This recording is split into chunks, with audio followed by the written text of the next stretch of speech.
আপনি কি জানেন যে বাংলাদেশি বা প্যারেন্টসরা তারা আপনার এই পরিচয় জানলে যে আপনি একজন ইলেকট্রিক্যাল ইঞ্জিনিয়ার, এটা জানলে সবাইকে বলা হবে যে পড়াশোনা আর খেলা তো একসাথেই করা যায়, তাহলে তুমি কেন সমিচ্ছম হতে পারছো না? আপনি তো চাপে ফেলে দিলেন young জেনারেশনকে।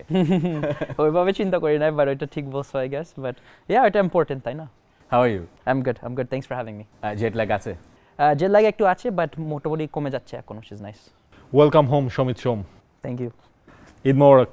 Eid Mubarak to you and everybody else. কতদিন পরে দেশে আসা হলো বাংলাদেশে?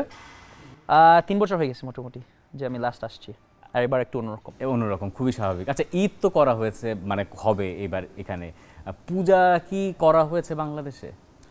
কোনোদিন হয় নাই, আমি যে থাকছি, বাট ভিডিও দেখছি কীরকম হয়, আর খুব ভালোভাবে হয় আমাদের ফ্যামিলির বাসায় শ্রীমঙ্গলে। এরকম ইন্টারন্যাশনাল ব্রেকে যদি এরকম একটা উইন্ডো পাওয়া যায় তাহলে নিশ্চয়ই সেই একটা আগ্রহ বা থাকবে বোধহয়। হ্যাঁ, হোপফুলি দেখি কি হয়, কীরকম স্কেজুয়াল যদি লাইন করে, আর আমি যে সময় আসতে পারি যদি একটু ব্রেক পাই যেতে পারি, দেখি।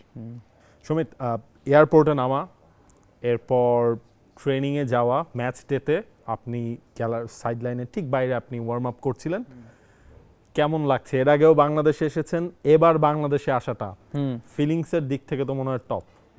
না, আমার খুব এক্সাইটিং লাগছে, একটু অন্যরকম যেভাবে আসছি। আমি তো 3 বছর আগে আসছি, কেউ জানে না আমাকে, আমি জাস্ট মোটামুটি সব কিছু করতে পারছি, বাইরে হাঁটতে পারছি, ঘুরতে পারছি।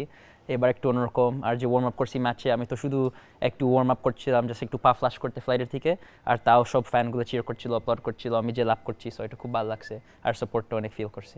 কেউ যে জানতো না, ঘটনাটা এরকমও না, লোকজন জানতো, এবং ফেসবুকে দেয়ার ওয়্যার ফ্যান্স, এখনও তারা আছেন, যারা সমিত সোমকে আনার জন্য রীতিমতো অনেক দিন ধরে তারা একটা ক্যাম্পেইনই চালিয়েছে, এবং আপনার এই আসার পেছনে, ন্যাশনাল টিমে খেলার পেছনে, বাংলাদেশের জার্সি আপনি গায়ে চাপাচ্ছেন, তাদের একটা হিউজ ক্রেডিট আছে।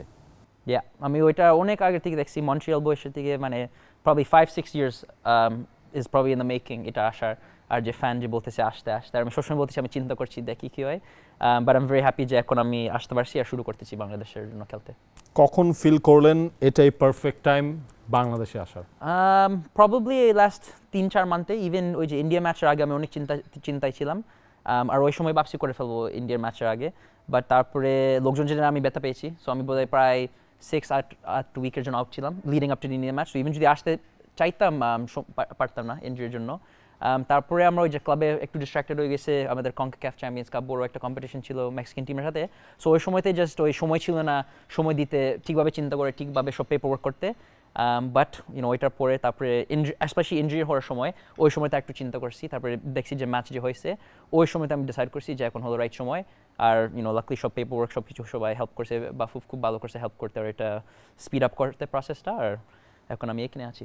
তার মানে ওই ইনজুরিটা বাংলাদেশের জন্য ব্লেসিং হয়ে এসেছে, সমিতের ওই শর্ট টাইম ইনজুরিটা বলা যায় একটু, কাজ ওই সময়তে আরও চিন্তা হয়েছে। তারপর ওই সময়তে আমি খেলতেছিলাম না, দেখছি যে বাংলাদেশ ইন্ডিয়া কি ভালো খেলা হয়েছে, কি ওই যে ফুটবল ক্রেজটা যে বাড়তেছে, সো এটা বলা যায় যে হেল্প করছে। আমার জন্য বেশি ভালো ছিল না, but in the end I am happy. এই ফ্রি টাইমটা তো হয়তো জীবনে একটু দরকারও হয়। For more updates, subscribe to our YouTube channel and click on the bell icon. Follow us on Facebook and Instagram. Download T-Sports app to enjoy exciting games and highlights. Visit tsports.com.